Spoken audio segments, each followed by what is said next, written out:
বর্তমান 2024-এর মুক্তিযুদ্ধের মুক্তিযোদ্ধারা যেই কবিতা থেকে গান থেকে চেতনা নিয়েছেন তিনি রবীন্দ্রনাথ নয়, তিনি হচ্ছেন আমাদের প্রিয় কবি নজরুল। কথা কি ঠিক বললাম? তিনি হচ্ছেন আমাদের প্রিয় কবি নজরুল। তাদের গান আমাদেরকে এখনো কি যোগায়? প্রেরণা যোগায়। আমরা ডিগ্রিতে তার কবিতা, আপনি চিন্তা করেন, তাকে বলা হয় 8 পাস, কিন্তু আশ্চর্যের ব্যাপার 8 পাস হোক, তার লেখা কবিতা ডিগ্রিতে পড়ায়, তাও ডক্টরেট করা লোকেরা ব্যাখ্যা দিতে যায় বলে পুরোপুরি ব্যাখ্যা করা আমার দ্বারা সম্ভব না। কি বুঝলেন? কি বুঝলেন? আমার আপনার নবীকে নিয়ে কবি নজরুল 1200-র উপরে সঙ্গীত লিখেছেন। কত? 1200। এই লোকটাই বলেছিলেন মসজিদেরই পাশে আমার কবর দিও ভাই। মরার পরে কিচ্ছু শুনবেন না, এটা ঠিক আছে, কিন্তু তার লেখাটার মধ্যে কি আছে? আবেগ আছে। আল্লাহ কিন্তু তার দোয়া কবুল করছে। তার কবর কিসের পাশে? মসজিদেরই পাশে আমার। আচ্ছা, আপনি দেখেন তো তার কবিতা আপনি কিভাবে ব্যাখ্যা করবেন? থাকবো না কো বদ্ধ করে, দেখবো এবার জগৎটাকে কেমন করে ঘুরছে মানুষ যুগান্তরের ঘূর্ণি পাকে, দেশ হতে দেশ দেশান্তরে। আচ্ছা, এখানে একটা কবিতা লাইন আছে না, বিশ্ব জগৎ দেখবো আমি আপন হাতের, কথা কর না কেন, আপন হাতে। তখনকার গাঁজাখুরেরা বলতো যে বিশ্ব জগৎ আবার হাতের মুঠায় হয় কেন? এখন আপনাদেরকে জিজ্ঞেস করি, বিশ্ব জগৎ এখন আপনার হাতে আছে না নাই? কি বুঝলেন? কি বুঝলেন আপনি? সে মোবাইলের নামও জানে না। সে যখন এই কবিতা লেখছে মোবাইলের জন্মও কি, কিন্তু তিনি বলে গেছে বিশ্ব জগৎ দেখবো আমি আপন হাতের মুঠোয়। আচ্ছা, কি চিন্তা করা যায়? আমার যদ্দূর মনে পড়ে কবি নজরুলের প্রথম কবিতা আমি পড়েছি, আমি হব সকালবেলা। বলে না কেন? সবার আগে। এটা একটা হাদিস, এটা তিরমিজির হাদিসের একটা অর্থ। আমি হব সকাল বেলার পাখি, সবার আগে কুসুম বাগে আমি জাগি। চিন্তা করছেন কবি? আমার সোনার বাংলা, আমি তোমায়, এই কথার মধ্যে দোষ নাই, কথা আগে বুঝেন। আমার সোনার বাংলা, আমি তোমায়, আমি আমার আল্লাহর জাতের কসম করে বলি, আমি আমার জীবনটাকে যতটুক ভালোবাসি, আল্লাহর কসম, আমি আমার বাংলাদেশটাকে তদ্দুর ভালোবাসি। আপনি উল্টা বুঝছেন না। আমি আবারও বলছি, আল্লাহর জাতের কসম করে বলি, আমি আমার জীবনটাকে যদ্দুর ভালোবাসি, আমি আমার বাংলাদেশটাকে তদ্দুর ভালোবাসি। আমি বাংলায় কথা বলি, আমি আমার মায়ের ভাষা বাংলা, আমার বাবার ভাষা কি বাংলা, আমি বাংলাকে ভালোবাসি, অবশ্যই ভালোবাসি। কিন্তু সমস্যাটা কোন জায়গায়? সমস্যাটা হলো এই সঙ্গীতের ভিতরে একটা লাইন আছে, তোমার ওমা তোমার আকাশ। আচ্ছা বলেন তো, আকাশটা কার? আপনি এখানে কার বলতেছেন? মা তোর বদনখানি মলিন হলে। আচ্ছা, এবার আসেন জাতীয় সঙ্গীতের দিকে একটু তাকাই। জাতীয় সঙ্গীত পাল্টাবেন কি পাল্টাবেন না, এটা নিয়ে আমার কোনো কথা নাই। এটার জন্য অনেক বড় বড় লোক আছে, ওইটা আপনাদের বিষয়। আমি আপনাকে কি বুঝে দিই শুনে। এই গানটা লেখা হয়েছে 1900 কত সাল? 5 না 3? 3 অথবা 5। আচ্ছা 5 সাল ধরেন। কত সাল? আর রবীন্দ্রনাথ মারা গেছে 1941। কথা কন না কেন? কত সাল? আপনারা কি সজাগ আছেন? আচ্ছা, তাইলে উনি মারা গেছে কত সালে? আচ্ছা, আমাদের দেশ স্বাধীন হয়েছে কত সালে? তো মিলান আপনার দেমাগের ধরবে না এই কারণে, কারণ আপনাকে ঠান্ডাভাবে চিন্তা করতে হবে। আমাদের দেশের একজন মন্ত্রী একদিন একটা অনুষ্ঠানে বলেছিলেন, রবীন্দ্রনাথকে যারা জানে না তাদের জীবন ব্যর্থ। সেদিন আমি আমাদের মাহফিলে বলেছিলাম, রবীন্দ্রনাথকে যারা জানে না তারা ব্যর্থ নয়, বরং আপনার আমার নবী মুহাম্মদ সাল্লাল্লাহু আলাইহি ওয়াসাল্লামকে যারা জানে না তারা ব্যর্থ, তাদের দুনিয়াও ব্যর্থ, আখিরাতও ব্যর্থ।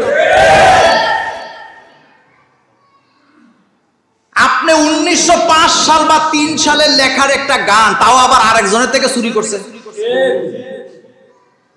ওই ব্যক্তি মারা গেল 1941 সালে, দেশ স্বাধীন হইল 1971 সালে। ওই গানটাকে আপনি টেনে এনে পশ্চিমবঙ্গের একটা লেককে কেন্দ্র করে একটা গান লেখা, ওই গানটাকে আমার দেশে এনে আমার স্বাধীন সার্বভৌমত্ব লাল সবুজের পতাকার দেশে এটাকে জাতীয় সঙ্গীত যারা বানিয়েছে, যারা ঘোষণা দিয়েছেন, তারা ব্রিটিশদের দালাল ছিল, তারা রবি ঠাকুরের দালাল ছিলেন, তারা বাংলাদেশের দেশপ্রেমিক হতে পারে না। কারণ বাংলাদেশের নামটাও এই সঙ্গীতটার মধ্যে নেই। কথা কি বুঝতেছেন? বাংলাদেশের নামটাও এই সঙ্গীতের মধ্যে নেই। সব জায়গায় আপনি কি জানেন এই রবি ঠাকুর ব্রিটিশের পক্ষে কি ধরনের ভূমিকা নিয়েছিলেন? কবি যদি আপনাকে গ্রহণ করতে হয়, সিলেবাস থেকে সূরা তাওবা বাদ দিছে, সূরা নূর বাদ দিছে, সূরা ফাতহকে বাদ দিয়েছেন তারা, সূরা হুজরাতকে বাদ দিয়েছেন তারা। আপনি চিন্তা করতে পারেন, সিলেবাস থেকে সূরা মায়েদাকে বাদ দিয়েছে, সিলেবাস থেকে তারা সূরাতুন নিসাকে বাদ দিয়েছে। মানে যেই সূরাগুলাতে, যেই সূরাগুলা মাদানী সূরা, এই সূরাগুলার বিরুদ্ধে তারা প্রকাশ্যে যুদ্ধ ঘোষণা করেছে। যেই সূরাগুলাতে আইন কানুন, রাষ্ট্রের কথা, বিচারের কথা, জেহাদের কথা, সেই সূরাগুলোকে তারা দুই চক্ষেও দেখতে পারত না। এই রকমের রূপ দিয়া মাদ্রাসার সিলেবাস তৈরি করে মাদ্রাসার শিক্ষা ব্যবস্থাকে ধ্বংস করে দিয়ে গেছে তারা। আল্লাহর গজব তাদের উপর এমনি এমনি আসে না। এখন আবার শুধু মিলাদুন নবী বললে হবে না, কি বলতে হবে? ঈদে। হ্যাঁ, ঠিক আছে, আমি একটা কথা আপনাদেরকে বলি। একটা প্রথম কথা হলো, রাসূল কারীম সাল্লাল্লাহু আলাইহি ওয়াসাল্লামের জন্মদিন পালন করার কোনো সুযোগ নাই। কারণ রাসূল যেদিনে দুনিয়াতে আসছে এদিনে আবার দুনিয়া থেকে, তাহলে আপনি রাসূলের জন্মটা যদি আমার জন্য ঈদ হয়, তাহলে রাসূলের মৃত্যুটা কি? এখন কইবেন রাসূল মরে নাই, তো ঠিক আছে, রাসূল যদি আপনার কথা মতো না মরে, তো রাসূল তো দুনিয়া থেকে বিদায় নিছে নাকি? তো রাসূলের বিদায় নেওয়াটা আমার জন্য কষ্টের নাকি আনন্দের? কষ্টের। জোরে বলেন। এখন বলেন, রাসূলের জন্মটা যদি আমার জন্য ঈদ হয়, আনন্দ হয়, তো রাসূলের বিদায়টা তো আমার জন্য কষ্টের। তাহলে দিনটা ভাগ করে সকালবেলা হাসবেন, বিকালবেলা কাঁদবেন। একই মঞ্চে একই ব্যক্তি একবার হাসে একবার কান্দে, পাগল ছাড়া কিচ্ছু বলা যায়। ঈদ আমাদের কয়টা? রাসূলুল্লাহ সাল্লাল্লাহু আলাইহি ওয়াসাল্লামের জন্মদিন পালন করার যদি কোনো ব্যবস্থা ইসলামে থাকতো, সাহাবায়ে কিরাম নিজেদের কলিজা কেটে ভুনা করে কেক বানায় আল্লাহ রাসূলের জন্মদিন পালন করত। কলিজা কেটে আমরা করতাম কি না? এটা খ্রিস্টান ধর্ম থেকে আসছে, খ্রিস্টানেরা জন্মদিন পালন করে। ইসলাম ধর্মে জন্মদিন পালন করার কোনো বিধান। আজকে আমরা এমন এক মহান সত্তাকে নিয়ে কথা বলবো, যিনি নবীদের মধ্যে সর্বশেষ নবী, যিনি রাসূলদের মধ্যে সর্বশেষ রাসূল, যার পরে আর কোন নবী রাসূল পৃথিবীতে আসার কোনো সুযোগ নাই, কিয়ামতের আগে হবে না। রাসূল করিম সাল্লাল্লাহু আলাইহি ওয়াসাল্লামের যতগুলা মুজিজা আছে, তার ভেতরে এটাও একটা মুজিজা যে তিনি হচ্ছেন খাতামুন নবী। খাতাম শব্দের অর্থ হলো, আপনি যখন একটা চিঠি লিখেন, লিখার পরে এটা খামের ভিতরে ঢুকান, ঢুকায়া খামের মুখটা কি করেন? ঘাম দিয়ে লাগাইয়া বন্ধ করার পরে যখন পোস্ট অফিসে দেন, তখন ওখানে একটা কি মারে, এই যে শিলটা মারে, এটার নাম খাতাম। মানে এরপরে এটার মধ্যে আর লেখার কোনো সুযোগ কি নাই। আপনার আমার নবী হচ্ছেন খাতামুন নবী, তার মানে এটা শিল দেওয়া হয়ে গেছে। ভবিষ্যতে নবীর পরে আর কোন নবী আসার কোনো সুযোগ নাই। আমার নবীকে যদি আপনি বড় নবী মানেন, শ্রেষ্ঠ নবী মানেন, কিন্তু শেষ নবী যদি না মানেন, আপনি মুসলমান হতে পারবেন না। রাসূল করিম সাল্লাল্লাহু আলাইহি ওয়াসাল্লাম পৃথিবীতে আসবেন, এই ঘোষণা অনেক নবীর মাধ্যমে আল্লাহ কি দিয়েছেন। যেমন হযরত ঈসা আলাইহিস সালাম, তিনি তার উম্মতদেরকে কি বলতেছেন? ঈসা আলাইহিস সালাম যিনি হচ্ছেন খ্রিস্টান ধর্মের কি নবী। হযরত ঈসা আলাইহিস সালাম বলছেন, وَإِذْ قَالَ عِيسَى ابْنُ مَرْيَمَ يَا بَنِي إِسْرَائِيلَ إِنِّي رَسُولُ اللَّهِ إِلَيْكُمْ مُصَدِّقًا لِمَا بَيْنَ يَدَيَّ مِنَ التَّوْرَاةِ وَمُبَشِّرًا بِرَسُولٍ يَأْتِي مِن بَعْدِي اسْمُهُ أَحْمَدُ। হযরত ঈসা আলাইহিস সালাম তার উম্মতদেরকে বললেন, মরিয়ম ইবনে ঈসা, তিনি বললেন, ইন্নী রাসূলুল্লাহি ইলাইকুম, নিশ্চয়ই তোমাদের মধ্যে একজন রাসূলের আগমন ঘটবে, মুসাদ্দিকাল লিমা, যার সত্যতা আমি তোমাদেরকে দিয়ে গেলাম, আমি দলিল পেশ করে গেলাম। মুবাশশিরাম বিরাসূল, আমি একজন রাসূলের শুভ সংবাদ দিচ্ছি। ইয়াতি মিন বাদি, আমার পরে যিনি দুনিয়াতে আসবেন তিনি এখনো আসেন নাই, আমার পরে আসবেন। ইসমুহু আহমদ, তার নাম হবে আহমদ। সুবহানাল্লাহ। একটা লোক পৃথিবীতে আসেন, আপনি আমি জন্মগ্রহণ করার একদিন আগেও আমাদেরকে কেউ চিনতো না, জানতো না। আমাদের চেহারা কেমন হবে, আমাদের ভাষা কেমন হবে, আমাদের চরিত্র কেমন হবে, কেউ জানতো না। আমি আপনি পৃথিবীতে আসার আগে আমাদেরকে কেউ চিনতো না, জানতো না। কিন্তু একমাত্র সত্তা মুহাম্মাদুর রাসূলুল্লাহ সাল্লাল্লাহু আলাইহি ওয়াসাল্লাম, তিনি পৃথিবীতে আসার অনেক আগেই তার নাম সহ পৃথিবীতে ঘোষণা হয়ে গেছে।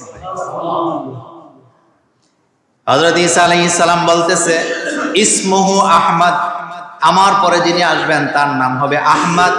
রাসূল করিম সাল্লাল্লাহু আলাইহি ওয়াসাল্লামের 5টা নাম, আহমদ, মুহাম্মদ, এভাবে করে 5টা নাম দেওয়া হয়েছে, এগুলো পরে বলবো।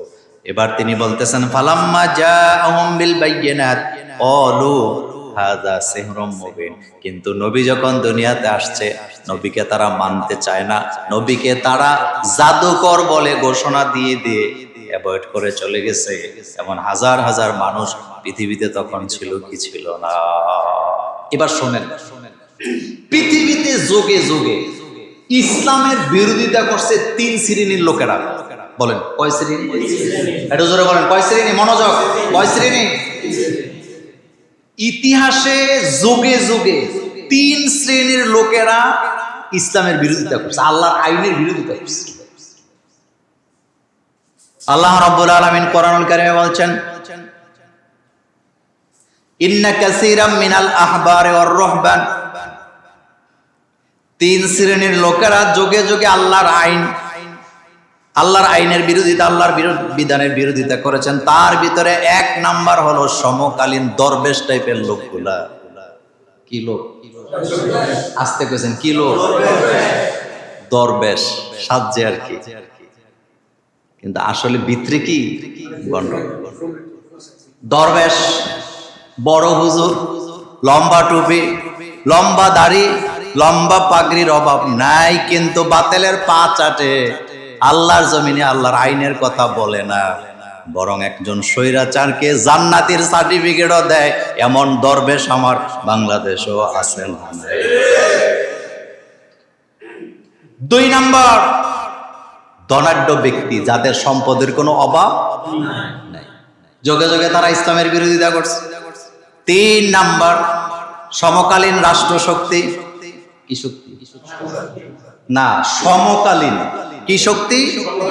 সমকালীন রাষ্ট্র শক্তি। তাইলে যুগে যুগে ইসলামের বিরোধিতা করছে কয় শ্রেণী? সমকালীন রাষ্ট্র শক্তি, ধনাঢ্য ব্যক্তিরা, আর হলো এক শ্রেণীর দরবেশেরা। এই তিন টাইপের লোক আমাদের বাংলাদেশে না।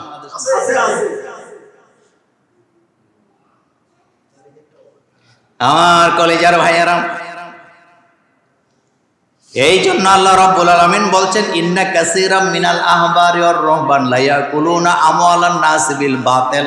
তাদের টাকা পয়সা আছে কিন্তু তারা এটা বাতিলের পেছনে খরচ করে, হককে দিতে চায়। ওয়াসুদ্দুনা আন সাবিলিল্লাহ, আল্লাহ রাস্তা থেকে তারা বাধা সৃষ্টি করে।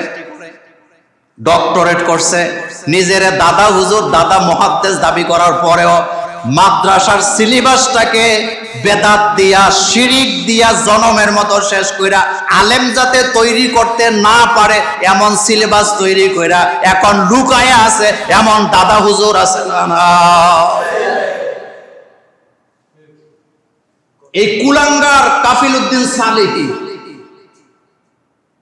তার মতো কুলাঙ্গার বাংলাদেশে আরেকটা জন্ম হয় না। সে মাদ্রাসার সিলেবাসটাকে বেদাত দিয়া, শিরিক দিয়া, কবর পূজা দিয়া আমাদের আকীদাকে নষ্ট করে হাজার হাজার ছেলে মেয়েকে আলেম হওয়া থেকে সে বাধা সৃষ্টি করেছে।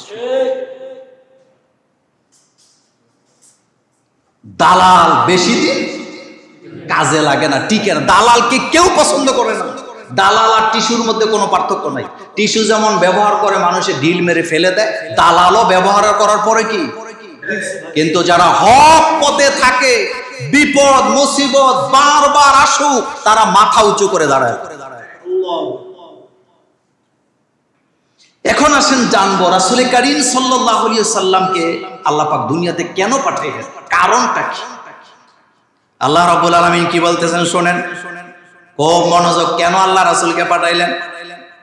রব্বানা ওয়াবআস ফীহিম রাসূলাম মিনহুম ইয়াতলু আলাইহিম আয়াতিকা। এক নাম্বার দায়িত্ব রাসূলের, আমার কিতাব সে তোমাদেরকে তেলাওয়াত করে শোনাবে, আমার কিতাবে তালিম দিবে। আমি কোনো পীর বিরোধী লোক না, হক্কানি পীরদেরকে আমরা 100 কোটি বার শ্রদ্ধা করি। কিন্তু আপনাদের কাছে জানতে চাই, তালিম কি কোরআনের দেওয়ার কথা নাকি জিকিরের দেওয়ার কথা?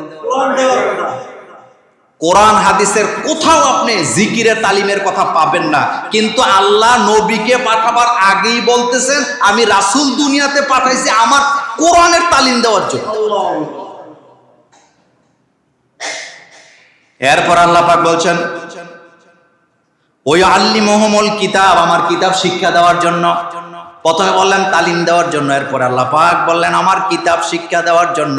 তাইলে বোঝা গেল জনগণকে আব্বার শিখানো জিকির শিখায় লাভ নাই। যদি শিখাইতে হয় কোরআন শিক্ষা দেওয়া দরকার আছে না? না, সিলেবাস থেকে কোরআন বাদ দিয়েছে। সিলেবাস থেকে সূরা তাওবা বাদ দিছে, সূরা নূর বাদ দিছে, সূরা ফাতহকে বাদ দিয়েছেন তারা, সূরা হুজরাতকে বাদ দিয়েছেন তারা। আপনি চিন্তা করতে পারেন, সিলেবাস থেকে সূরা মায়েদাকে বাদ দিয়েছে, সিলেবাস থেকে তারা সূরাতুন নিসাকে বাদ দিয়েছে। মানে যেই সূরাগুলাতে, যেই সূরাগুলা মাদানী সূরা, এই সূরাগুলার বিরুদ্ধে তারা প্রকাশ্যে যুদ্ধ ঘোষণা করেছে। যেই সূরাগুলোতে আইন কানুন, রাষ্ট্রের কথা, বিচারের কথা, জিহাদের কথা, সেই সূরাগুলোকে তারা দুই চোখেও দেখতে পারত না। এই রকমের রূপ দিয়া মাদ্রাসার সিলেবাস তৈরি করে মাদ্রাসার শিক্ষা ব্যবস্থাকে ধ্বংস করে দিয়ে গেছে তারা। আল্লাহর গজব তাদের উপর এমনি এমনি আসে না। আল্লাহ পাক বলছেন ওই আল্লিমুহুমুল কিতাব, আমার কিতাব শিক্ষা দিবে নবীরা, আমার রাসূল। ওয়াল হিকমা, হিকমা শব্দের অর্থ কি? হিকমার মানে হলো জ্ঞান, বিজ্ঞান। একটা জাতিকে যদি আপনি উপরের দিকে নিতে হয় তাহলে হিকমার দরকার আছে না? এই হিকমা, প্রজ্ঞা। কি প্রজ্ঞা? একটা লোক শুধু সার্টিফিকেট থাকলে হবে না, তার কি থাকা লাগবে? প্রজ্ঞা থাকা লাগবে, যোগ্যতা। নেতৃত্ব দেওয়ার কি কোয়ালিটি লাগবে। হযরত আবু হুরায়রা রাদিয়াল্লাহু তাআলা আনহু রাসূলের দরবারে যায় বললেন হুজুর আপনি আমাকে অমুক এলাকার গভর্নর নিযুক্ত করে দেন। আল্লাহ রাসূল মুস্কি হাসি দিয়ে বলছে, এটা ওমরের কাজ, এটা তোমার কাজ না। সুবহানাল্লাহ, আসে না? এটা কার কাজ? এটা কার কাজ? তোমার কাজ। এটা তোমার মতো এত নরম মানুষ দিয়া এটা কি? রাসূলের কোয়ালিটিটা কি ছিল? আল্লাহ পাক বলছেন মুহাম্মাদুর রাসূলুল্লাহ ওয়াল্লাযীনা মাআহু আশিদ্দাউ আলাল কুফফার রুহামাউ বাইনাহুম। আল্লাহ পাক বলেন আমার রাসূল তো এমন রাসূল, কুফুরের বেলায়, বাতিলের বেলায় প্রচন্ড কঠোর, কিন্তু মুমিনদের বেলায় তিনি একদম সফট।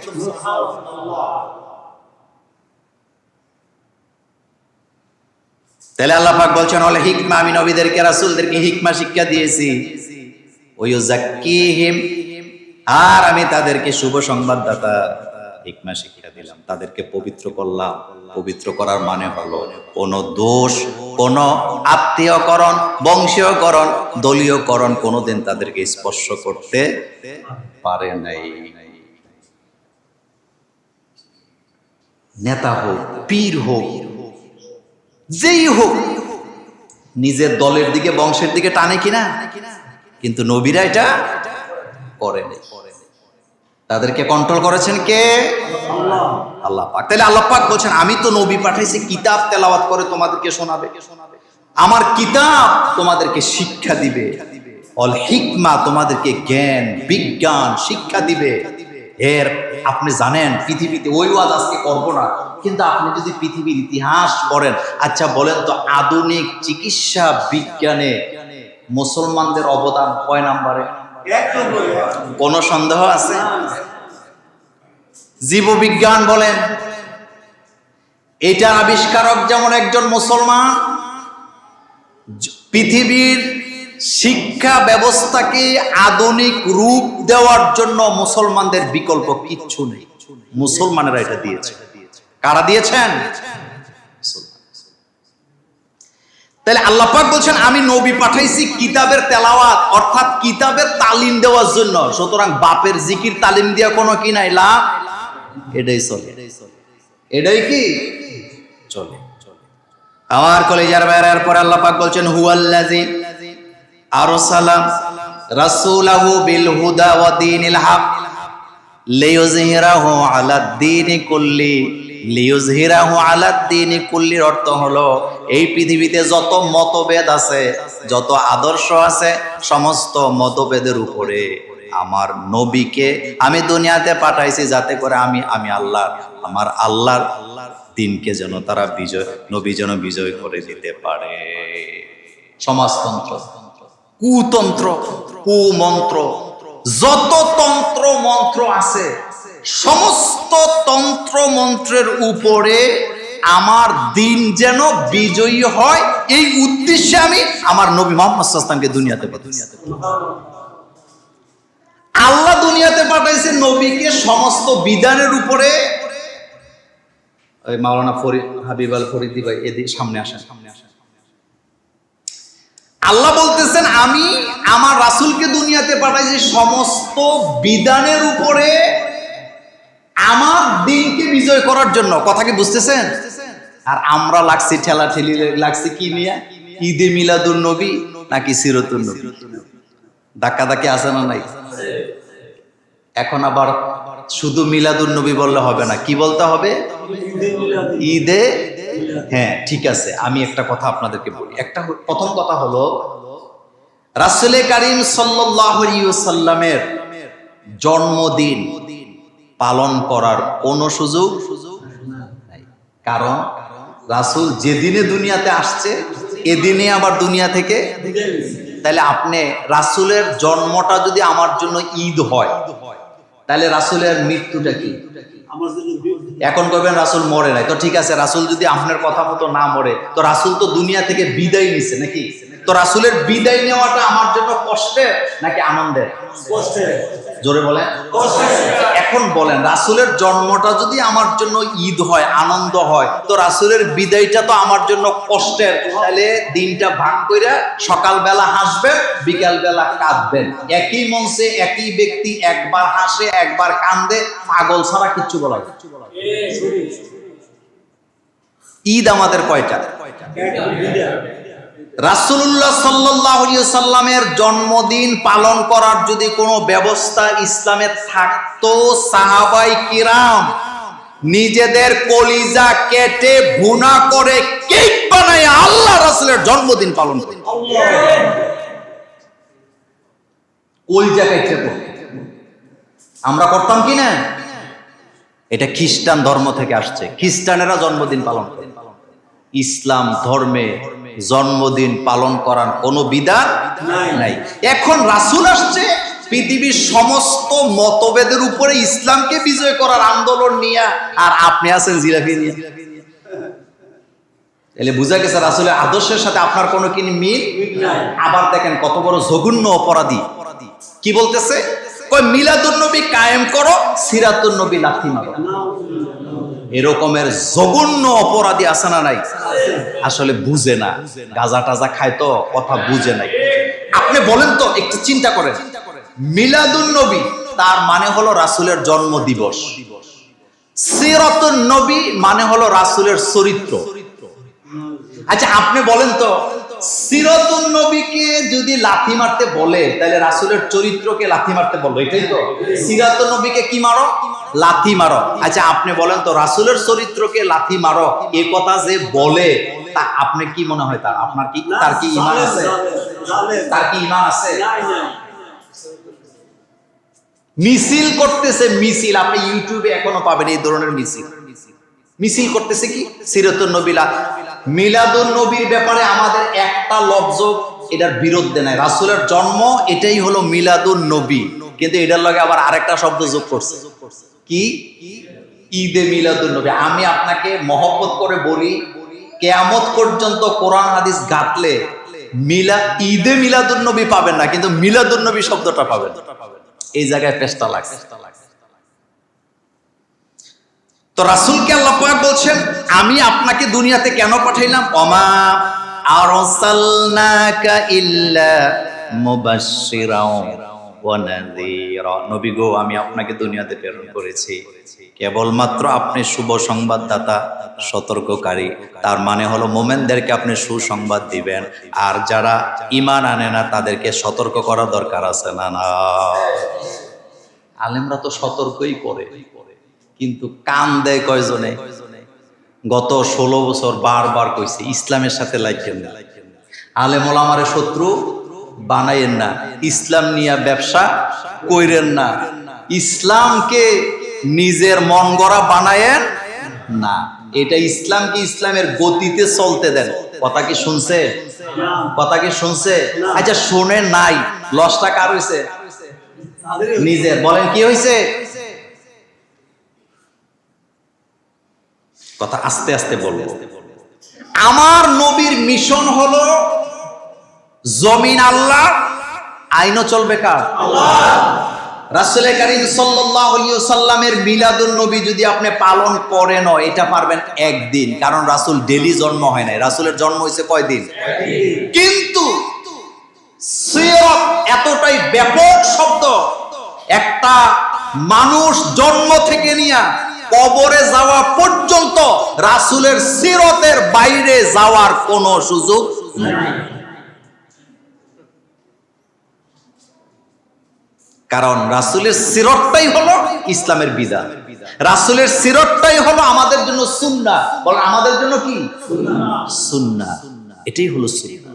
রাসূল যেভাবে খাইছেন, যেভাবে গোসল করেছেন, রাসূল যেভাবে বিয়ে করেছেন, রাসূল যেভাবে স্ত্রীর সাথে আচরণ করেছেন, রাসূল যেভাবে সমাজ চালাইছেন, রাসূল যেভাবে খুতবা দিয়েছেন, রাসূল যেভাবে জুমা পড়াইছেন, রাসূল যেভাবে 5 ওয়াক্ত নামাজ পড়েছেন, রাসূল যেভাবে ইফতার করেছেন, সেহরি করেছেন, রাসূল যেভাবে বিচার ফয়সালা করেছেন, রাসূল যেভাবে তালিম দিয়েছেন, ওয়াজ করেছেন, রাসূল যেভাবে লেনদেন করেছেন, ব্যবসা করেছেন, বাণিজ্য করেছেন, রাসূলের স্বরাষ্ট্রনীতি, পররাষ্ট্রনীতি, যুদ্ধনীতি সবগুলা রাসূলের সিরাত, আর এগুলা মানা আমাদের জন্য ফরজ। এগুলো আমাদের জন্য মানা কি? আল্লাহ রাব্বুল আলামিন পরের আয়াতে বলছেন, ইয়া আইয়ুহান নাবিয়্যু, হে আমার নবী, ইন্না নিশ্চয় আমি আরসালনাকা, আপনাকে দুনিয়াতে পাঠিয়েছি, শাহিদাও, সাক্ষ্য হিসাবে। কি হিসাবে? সাক্ষ্যটা কি শোনেন, সাক্ষ্যটা হলো ওই যে সত্যের মাপকাঠি নিয়ে একটা ঠেলাঠেলি আমাদের দেশে আছে না নাই? আপনাকে এক কথায় বুঝিয়ে দিই, এই সাক্ষ্য মানে সাক্ষী না। এই সাক্ষর মানে হলো, আপনারা দেখছেন জমিনে মাটি কাটে না? কথা বলেন।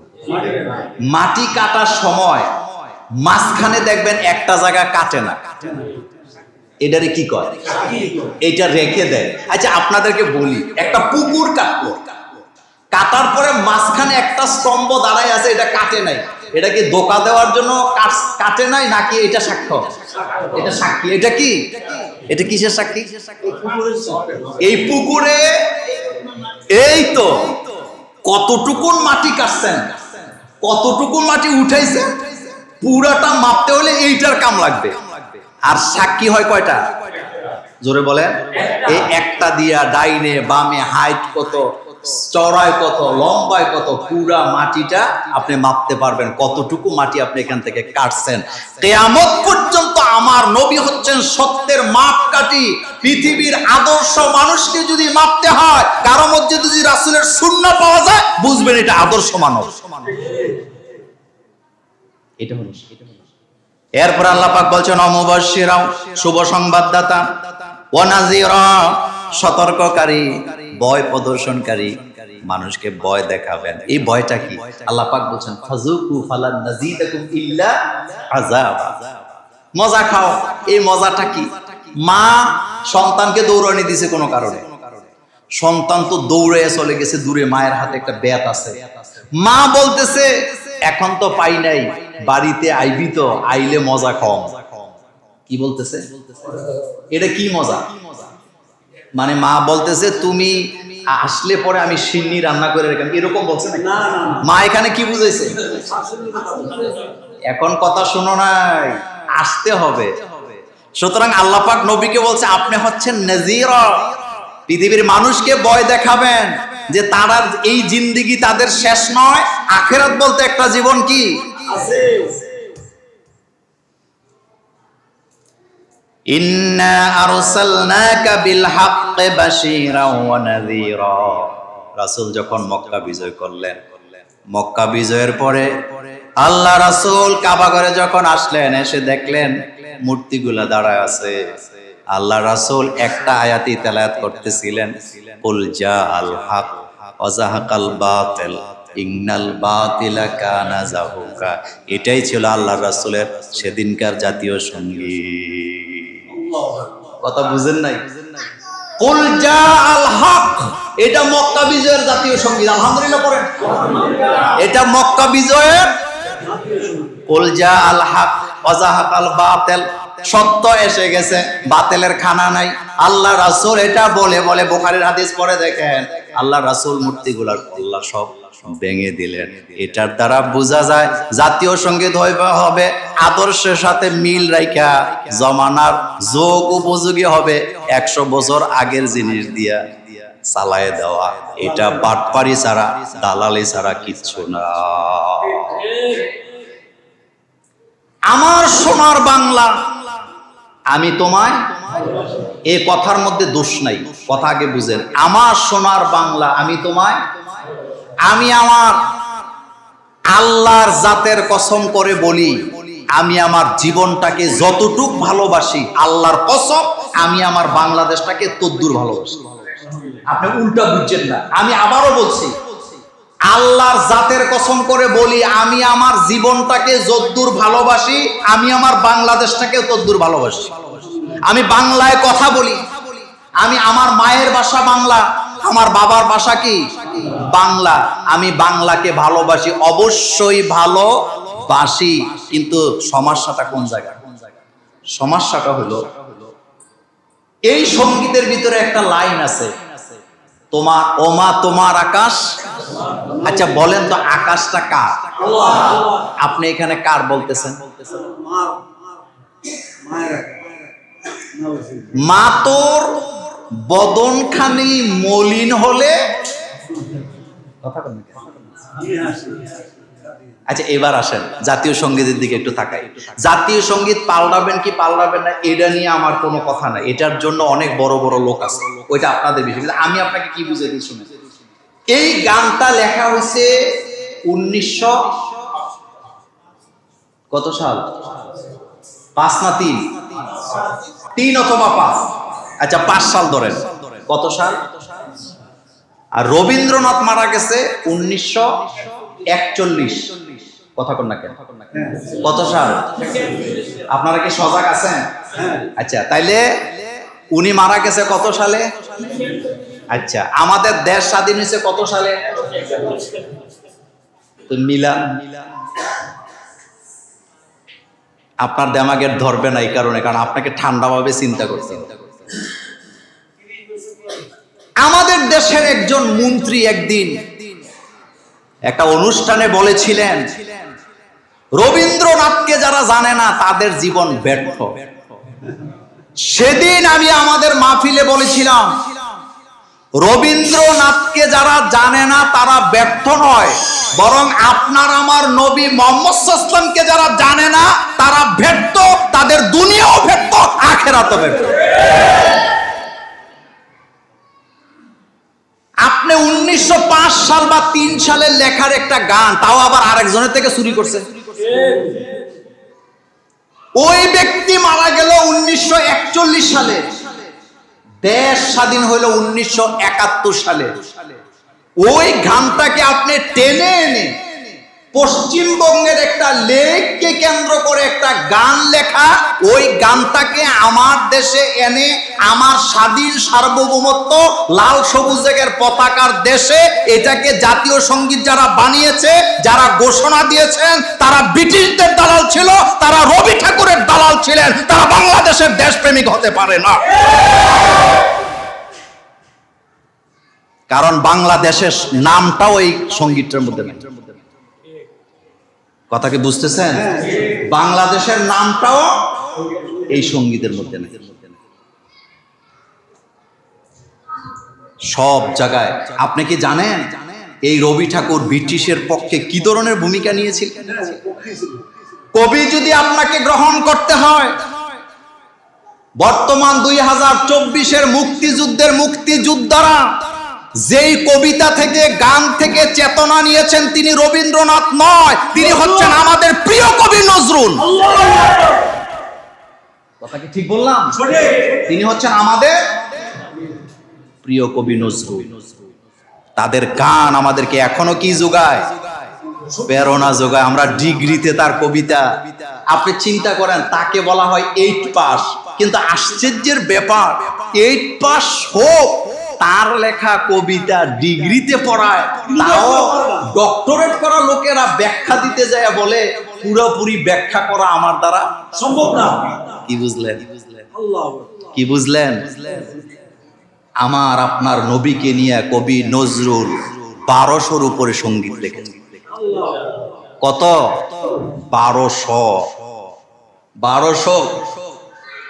এই লোকটাই বলেছিলেন, মসজিদেরই পাশে আমার কবর দিও ভাই। মরার পরে কিচ্ছু শুনবেন না, এটা ঠিক আছে, কিন্তু তার লেখাটার মধ্যে কি আছে? আবেগ আছে। আল্লাহ কিন্তু তার দোয়া কবুল করছে। তার কবর কিসের পাশে? মসজিদের এই পাশে আমার।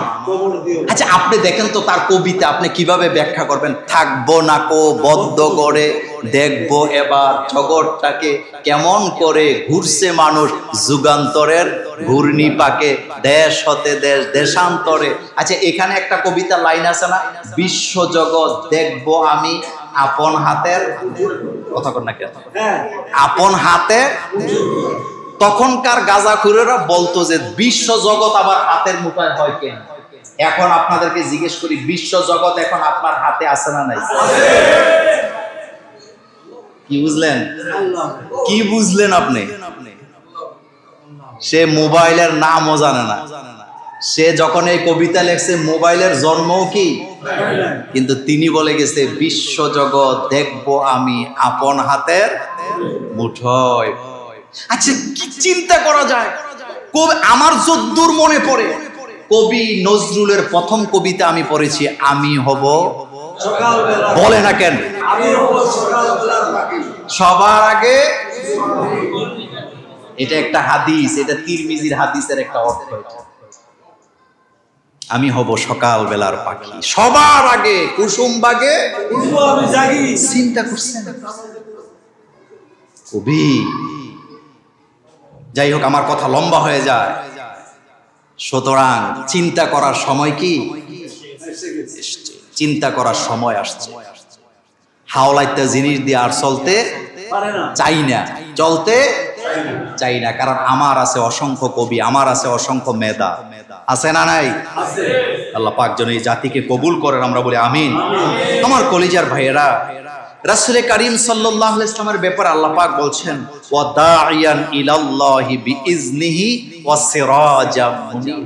নবী গো, আমি আপনাকে একটা চেরাগ রূপে দুনিয়াতে পাঠিয়েছি। চেরাগ, কুফি। চেরাগের বাংলা হলো কি? সিরাজাম মুনিরা, মানে কুফি। কুফি এটা সূর্যের সাথেও তুলনা আল্লাহ দেয় নাই। রাসূল করিম সাল্লাল্লাহু আলাইহি ওয়াসাল্লাম তাকে তো আল্লাহ পাক অগ্নিকুণ্ডের সাথে তুলনা দিতে পারতেন, আল্লাহ চাঁদের সাথে দিতে পারতেন, আল্লাহ পাক তাকে সূর্যের সাথে উপমা দিতে পারতেন, কিন্তু দেয় নাই। আল্লাহ পাক বলছে সিরাজাম মুনিরা, নবী আপনি হচ্ছেন একটা জ্ঞানের প্রদীপ। প্রদীপ কিন্তু বড় হয় না, ছোট্ট প্রদীপ। এখন আপনি বলবেন, রাসূল বলতেছে ইন্নামা বুইসতু মুআল্লিমান, আমি পৃথিবীতে প্রেরিত হয়েছি কি হয়ে? আচ্ছা এখন বলেন সিরাজাম মুনিরা, নবী আপনি প্রদীপ। যারা গ্রামে বাস করছেন কুফি বাতি, আমি দেখছি কুফি, আমি নিজে কুফি জ্বালাইছিও। এই কুফির আগুনটা বড় জোর 2 ইঞ্চি হয়। কয় ইঞ্চি হয়? কিন্তু নবীকে আল্লাহ পাক কুফি কেন বললেন? কারণটা শোনেন। কারণটা হলো, একবারে সংক্ষেপে বলে দিই। মনে করেন কোন কারণে বাংলাদেশের কোথাও কারেন্ট নাই, কোথাও কি নাই, ফ্লাড হয়েছে, বন্যা হয়েছে, তুফান হয়েছে। এই অঞ্চলে কুমিল্লা জেলার কারো কাছে কোনো দেশ লাই নাই, আগুন নাই, গ্যাস লাইটও নাই। শুধুমাত্র আপনাদের জুমুরের ইমাম সাহেবের রুমে, আমাদের হাফেজ সাহেবের রুমে একটা কুফি আছে। কয়টা কুফি? ওনার কাছে একটা আছে, আর কারো কাছে নাই। এখন সারা পৃথিবীর মানে সারা কুমিল্লার মানুষগুলা যদি নিজেদের কুফি নিয়ে আপনাদের ইমাম সাহেবের কুফি থেকে আগুন নিতে আসে, লাইনে যদি দাঁড়া, ইমাম সাহেব বোধহয় ভয় পাবে যে এত লোক আগুন নিতে আইছেন, আমারটা তো থাকবে না। কথা কন না কেন? সারা দুনিয়ার মানুষ নিতে পারবে তো, কিন্তু কুফির আগুন কমবে না। সূর্য যত বড় হোক, সূর্য থেকে আপনার কুফিকে আপনি জ্বালাতে পারবেন না। আমি ব্যাখ্যা দিলাম না, সময় ঘড়ির কাঁটা দৌড়ায়। শুধু এতটুকুন বলবো, আল্লাহ পাক বলছেন ওয়া দাইয়ান ইলাল্লাহি বিইজনিহি ওয়া সিরাজাম মুনিরা, নবী আপনি হচ্ছেন একটা জ্ঞানের প্রদীপ। কিয়ামত পর্যন্ত জ্ঞানী, বিজ্ঞানী, শিক্ষক, প্রফেসর, আলেম, উলামা, মুহাদ্দিস, মুফাসসিরেরা আপনার সামনে জ্ঞান নেওয়ার জন্য দাঁড়ায় থাকবে। কিয়ামত পর্যন্ত আপনার জ্ঞান ভাটা পড়ে যাবে। রাসূলের এক একটা সুন্নাহ নিয়ে পৃথিবীর বিভিন্ন বিশ্ববিদ্যালয়ে এখন গবেষণা হচ্ছে। গত বছরের আগের বছর রাশিয়ার এক বিশ্ববিদ্যালয়ে 16 জন প্রফেসর ওজু নিয়ে গবেষণা করেছিলেন। কি নিয়া? সেই গবেষণা, বিশাল গবেষণা। সেখানে তারা এক জায়গায় বলেছেন, পৃথিবীতে গোসল করতে যাইয়া পানি গায়ে ঢালার পরে মারা যায়, এই জাতির মধ্যে মুসলমানেরা সবচেয়ে কম। মুসলমানেরা পানি ঢালতে যাইয়া মারা যায় নাই। তারা বলেছেন তার কারণ হলো একমাত্র মুসলিম ধর্মে উযু করা লাগে গোসলের আগে। বুঝেন না? তারা বলেছেন যে যখন গোসল করতে যায়, যাওয়ার পরে যারা ডাইরেক্ট পানি মারে তারা হার্ট অ্যাটাকে মারা যায়। আপনি গুগলে ঢুকলে এই গবেষণাটা পাবেন। কিন্তু মুসলমানেরা মরে না, তার কারণ হলো মুসলমানরা আগে কি করে? উযু করতে যায়, সে আগে পায়ে, মুখে, হাতে পানি দেয়, এরপরে মাথা যে মাসে করে, ওই পানিটার কারণে তার শরীরের পুরো রক্ত প্রবাহটা স্বাভাবিক হয়ে যায়। আল্লাহর রহমতে তারা হেফাজতে থাকে। রাসূলের প্রত্যেকটা সুন্নাহর ভিতরে বিজ্ঞান আছে না নাই? আছে। আচ্ছা বলেন তো, নাক পরিষ্কারের কথা রাসূলের আগে আর কেউ বলছে? আমি আপনাকে 98 থেকে 150 হাদিস দিতে পারবো, রাসূল বারবার বলছে বাইরে থেকে আসলে নাক পরিষ্কার করো। এখন বিজ্ঞান বলতেছে আমরা যখন বাইরে যাই তখন নাক যে টানি, দুনিয়ার যত পলিউশন আছে, রোগ ব্যারাম, ধুলা বালি সব কনে আটকায়। কথা কর নাকি?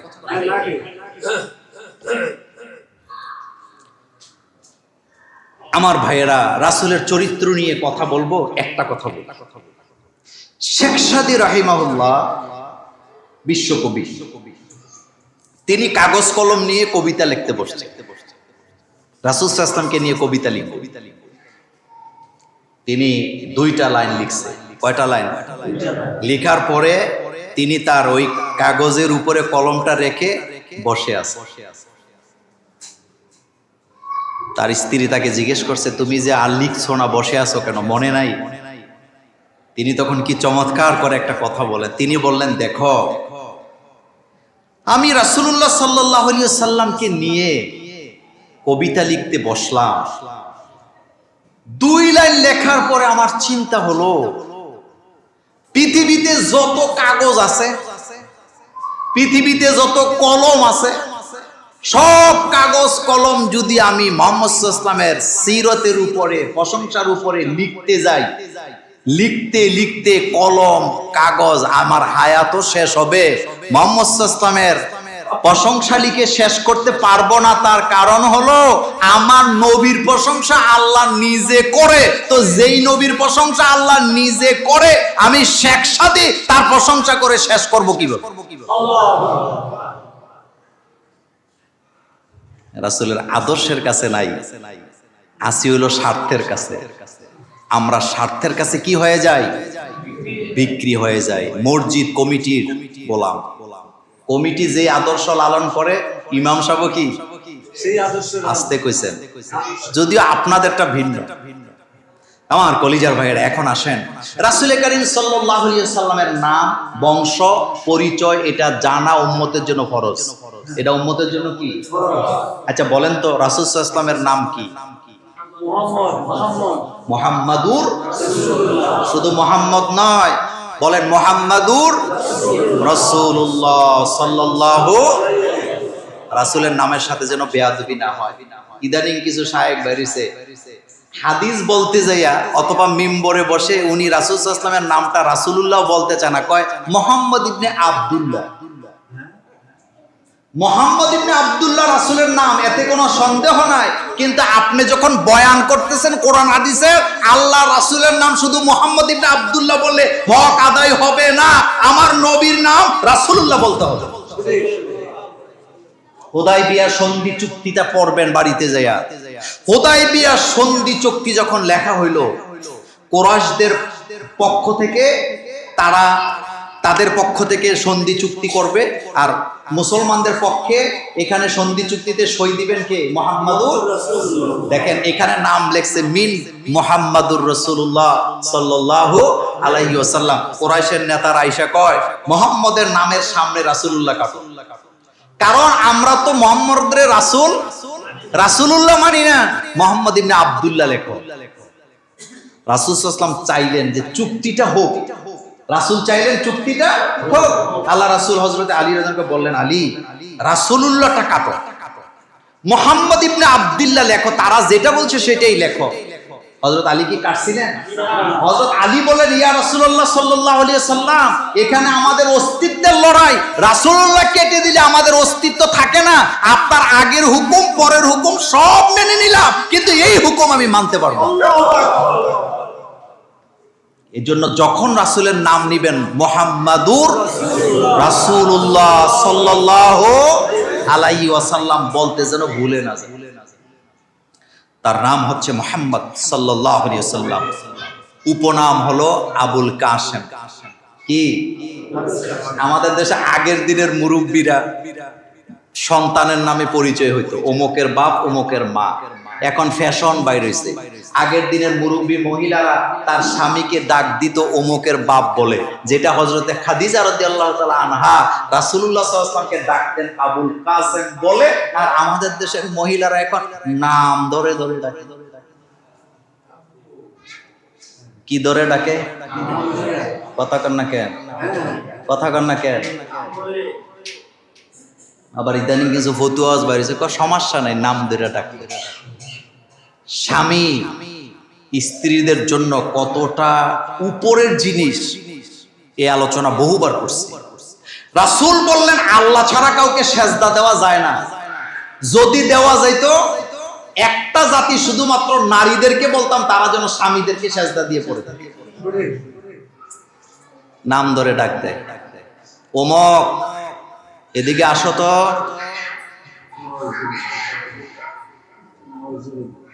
এই ব্যাপারে আরেক দিন বলবো। রাসূলকে ডাকা হয়তো আবুল কাসেম। বলেন কি বলা হয়তো? রাসূলের বড় সন্তানের নামে রাসূলের পরিচয় আবুল কাসেম। রাসূল করিম সাল্লাল্লাহু আলাইহি ওয়াসাল্লামের মায়ের নাম কি বলেন তো? আমেনা। আমেনা, আমেনা বিনতে ওয়াহাব। বলেন রাসূলের মায়ের নাম কি? সবাই বলেন, মনে থাকবে তো? রাসূলের মায়ের নাম কি? আমেনা বিনতে ওয়াহাব। রাসূলুল্লাহ সাল্লাল্লাহু আলাইহি ওয়াসাল্লামের আব্বার নাম কি? আব্দুল্লাহ ইবনে মুত্তালিব। রাসূলুল্লাহ সাল্লাল্লাহু আলাইহি ওয়াসাল্লামের দাদার নাম কি?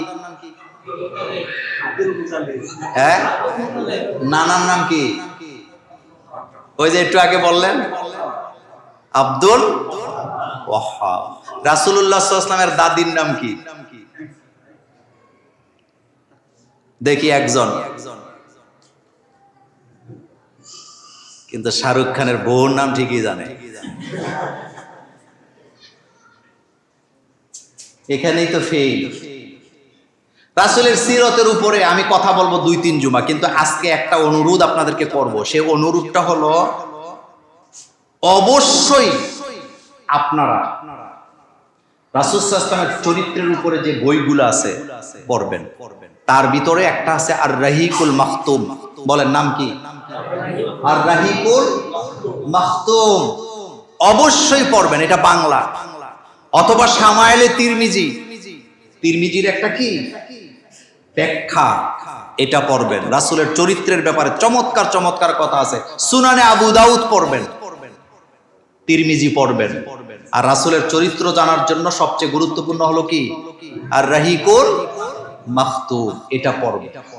রাসূল কেমন ছিলেন, তার চরিত্র কেমন ছিলেন, তিনি কিভাবে কথা বলতেন, তার দেহের গঠন কেমন ছিল, সবগুলো আপনি সেখানে পাবেন।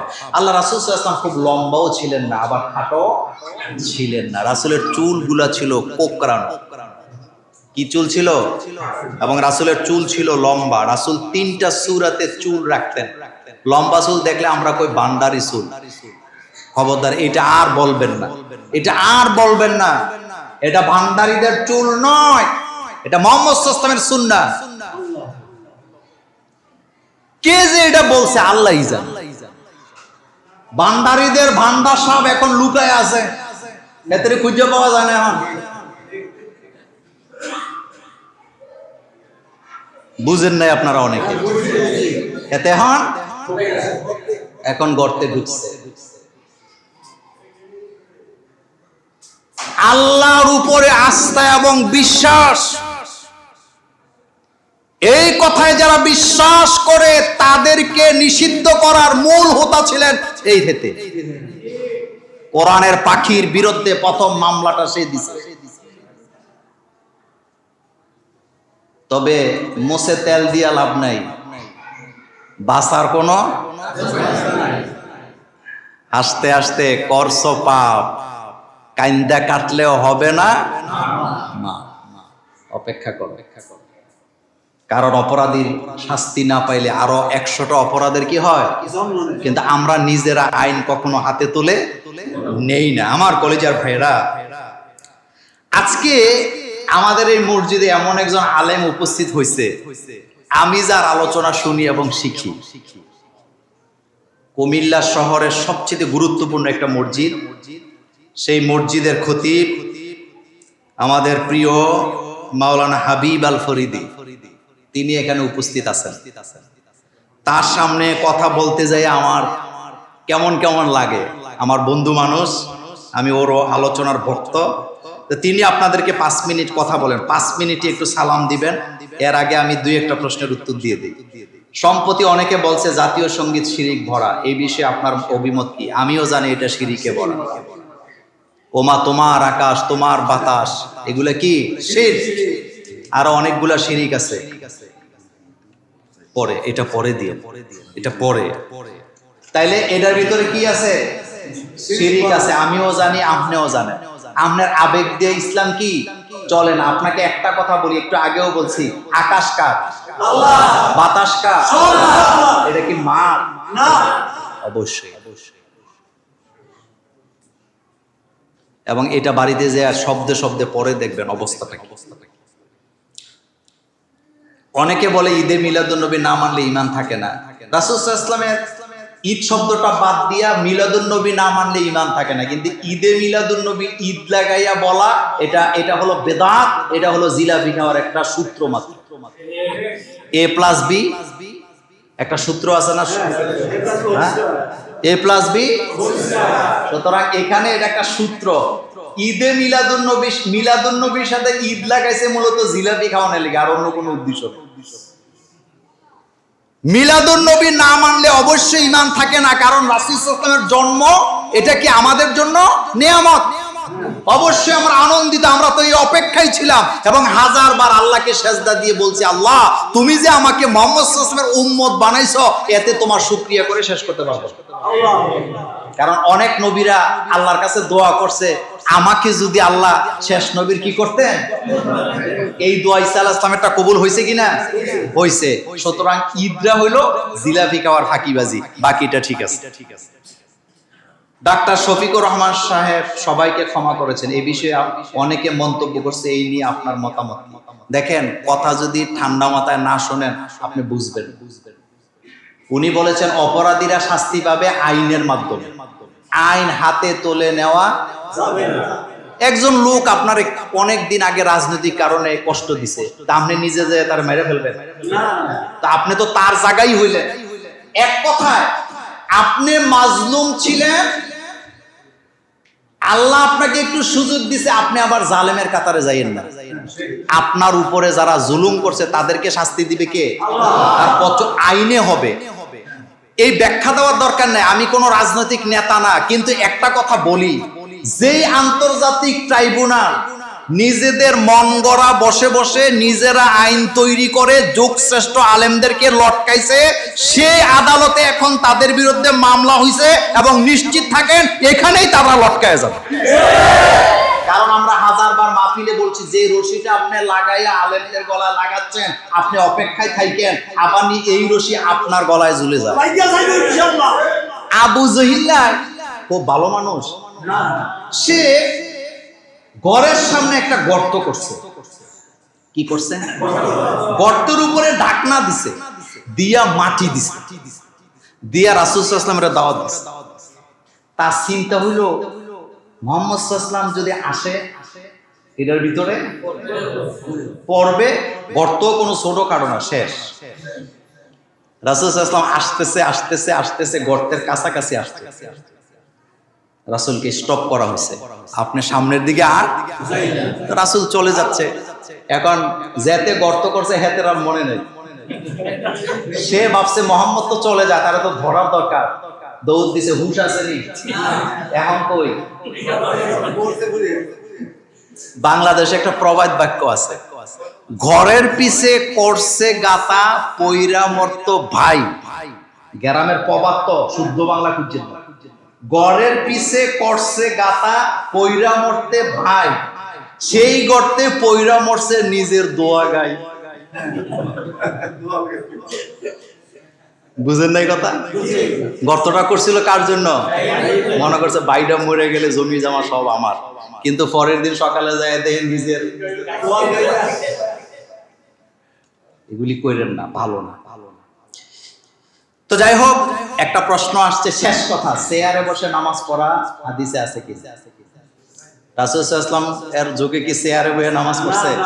তবে আমি একটা কথা বলি, এটা হলো কি, চেয়ারে বসে নামাজ পড়া যাবে কি যাবে না, আমাদের বাংলাদেশের মধ্যে এটা নিয়ে তুমুল ঝগড়া আছে, তুমুল ঝগড়া আছে।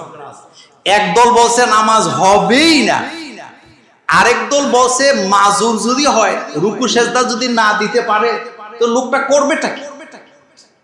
তবে আমি একটা কথা বলি, চেয়ারে বসে নামাজ পড়ার পক্ষে আমি না। আল্লাহ পাক বলছেন, তুমি যদি দাঁড়ায়া নামাজ পড়তে না পারো তাইলে কিভাবে পড়ো? নিচে, নিচে বসে পড়ো। বৈশাও যদি না পারো শুইয়া পড়ো, শুইয়াও যদি সমস্যা হয় তাহলে ইশারায় পড়ো। কথাগুলো তো এটাই তো কথা নাকি? আচ্ছা, আমাদের সমস্যাটা যেই জায়গায়, একটা লোক বাজার করতে যায় হাইট্টা, আবার আমরা দুইজনে মনে মনে কই নাম করে কয়।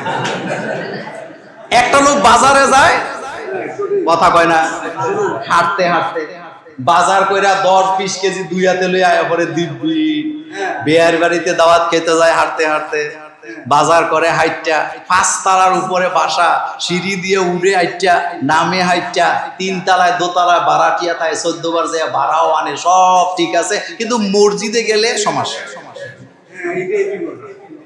মসজিদে গেলে কি সমস্যা, কি এটা আমরা চাই না। যাই হোক আমার কলিজার ভাইরা, আমি আগেই বলছি, আমার ভাইরে আমি একটা সুযোগ দেব আজকে। আমার কলিজার ভাই 5 মিনিট কথা বলবে আপনাদের সামনে, এরপরে এখানে নামাজ হবে ইনশাআল্লাহ। আমাদের একজন ভাই নৌ মুসলিম, নৌ মুসলিম কোনো শব্দ নাই, মুসলমান হয়েছে, আগে হিন্দু ছিল, আবেগ নিয়ে খেলার দরকার, উনি আসছেন, আপনারা যারা পারবেন একটু সহযোগিতা করবেন। হাবিব আল ফরিদি ভাই আপনি আসবেন, আসেন, আপনি আসেন।